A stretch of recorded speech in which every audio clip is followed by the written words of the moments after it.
Sa loob ng wildcard gym sa Hollywood, pinatunayan ni Australian strength and conditioning coach Justin Fortune na handang-handa si Manny Pacquiao para sa buong 12 rounds laban kay Mario Barrios sa July 19 sa MGM Grand Garden Arena, ngunit nilinaw din niyang posibleng matapos ang laban ng mas maaga dahil nananatiling nakakatulig ang God-given power ng pambansang kamao. Sinabi ni Fortune na kasama ni Pacquiao mula pa noong 2003 na palaging kondisyon si Manny at kasing lakas pa din ng dati. Oo, maaaring umabot hanggang final bell dahil syempre ayaw ng sinuman na ma-knockout at world champion si Barrios. Pero kung iniisip niyang kaya niyang tapakan ang isang matanda, nagkakamali siya. Binansagan ni Fortune na beatable si Barrios at malayo raw ito sa antas ng mga welterweight legend kagaya ni na Eric Morales, Juan Manuel Marquez at Oscar De La Hoya. Mabagal at flat-footed daw ang Mexican-American bagamat inaasahan niyang lalaban ito ng patayan kapag tinamaan. Kamakailan nag-spar si Pacquiao ng kabuuang 12 rounds kontra sa 5 talampakan at 10 pulgadang lightweight prospect na si Darial Kuchmenov na may 9 na panalo at 7 knockout. At ganun din laban sa 5 talampakan at 11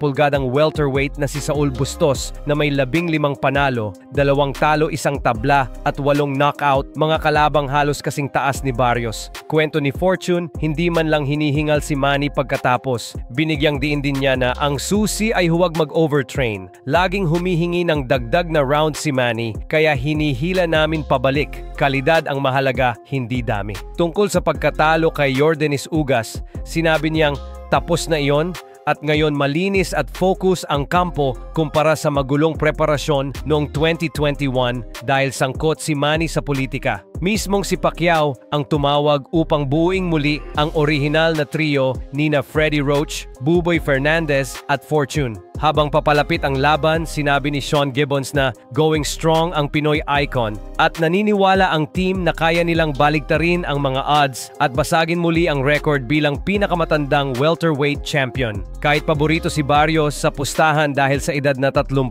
at sa 4 na taong pagka-inactive ni Pacquiao, iginit ng trainer ni Barrios na si Bob Santos na minsan ang mahabang pahinga ay nagpapabuti pa sa veterano, subalit ayon kay Keith Thurman na natalo kay Pacquiao noong 2019 at tinalo si Barrios noong 2022. Mukhang delikado pa din si Pacquiao kapag gising ang knockout instinct para kay Thurman. Kung mananalo si Manny, tiyak na sa pamamagitan iyon ng knockout sapagkat tanging ang pagbalik ng vintage speed at anggulo ang maaaring bumura sa bentahe ng mas batang kampeon. 2 linggo na lang at malalaman ng buong mundo kung maghahari ang kabataan o kung muling babaliktarin ni Pacquiao ang kasaysayan gamit ang kaliwang walang kupas.